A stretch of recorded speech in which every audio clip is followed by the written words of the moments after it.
आप हैरान हो जाएंगे कि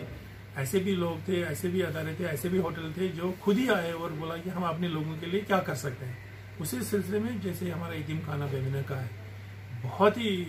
मुनज़्ज़म तरीके से इन्होंने जितनी मदद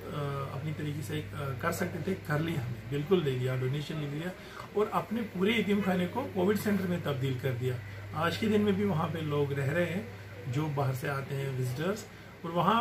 इतना अच्छा सिस्टम भी है कि अगर कोई बुक्स भी पढ़ना चाहे तो बुक्स का भी, रिक्रिएशन का भी, और बहुत ही मुहज़्ज़ब तरीके से उन्होंने अपनी फैसिलिटी को हमारे एडमिनिस्ट्रेशन को दे दिया, जो हम यूज़ में इस वक्त रखे थे। Thank you. Muslim welfare society बुनियादी तौर पर एक खिदमत खल्क के काम का एक दूसरा नाम है। मुस्लिम वेलफेयर सोसाइटी ने हालिया सूरत हाल का इदराक किया। पूरी इंसानियत कोविड-19 की वजह से मुतासर हो चुकी है और मुस्लिम वेलफेयर सोसाइटी का ये एहसास उस वक्त और ज़्यादा उजागर हुआ जब उसने देखा कि जो सफ़रर्स है, जो मुतासरीन है, उनकी तादाद बहुत ज़्यादा बढ़ रही थी, क्योंकि इस सूरत हाल ने उन लोगों को भी महरूमुल वसाइल कर दिया जो मजदूरी या किसी और तरीके से अपनी रोजी रोटी कमाते थे। चुनांचे सूरत हाल ऐसी थी कि मुस्लिम वेलफेयर सोसाइटी सिर्फ अपनी बुनियाद पर ही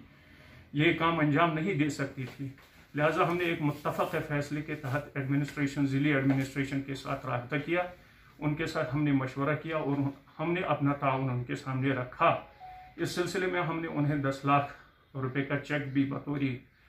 अतिया पेश किया और हमने उनसे कहा कि ये पैसा आप मुतासरीन में तकसीम कर सकते हैं उनकी इमदाद के लिए। खुदा का शुक्र है कि उन्होंने ये पैसा जो है ये रेड क्रॉस फंड में जमा किया और हमारे पास इस वक्त मुकम्मल फहरिस्त मौजूद है कि जिन मुतासरीन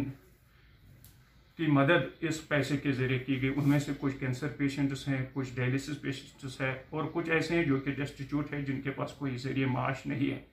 इसके अलावा हमने ये पहला इदारा है जिसने एडमिनिस्ट्रेशन के सामने ये अपनी तरफ से ये पेशकश की कि हम एक क्वारंटीन सेंटर के लिए अपनी बिल्डिंग दे सकते हैं। चुनांचे खुद डीसी साहब यहाँ तशरीफ़ लाए, एडिशनल डीसी साहब भी यहाँ तशरीफ़ लाए, उन्होंने बिल्डिंग का जायज़ा लिया और उन्होंने हमारी इस पेशकश को कबूल किया और हमने क्वारंटीन सेंटर के लिए ये बिल्डिंग मुहैया की। उन्होंने अपना साजो सामान यहाँ पहुँचा दिया और तकरीबन आज तक 3 शिफ्ट्स में जो है यहाँ पर लोगों को क्वारंटीन किया गया। और जिन लोगों को क्वारंटीन किया गया वो खुशकिस्मत थे कि उन्हें माह रमज़ानुल मुबारक यहाँ ही गुजारना पड़ा, क्योंकि इदारे में एहतियात आते हैं, जिन्स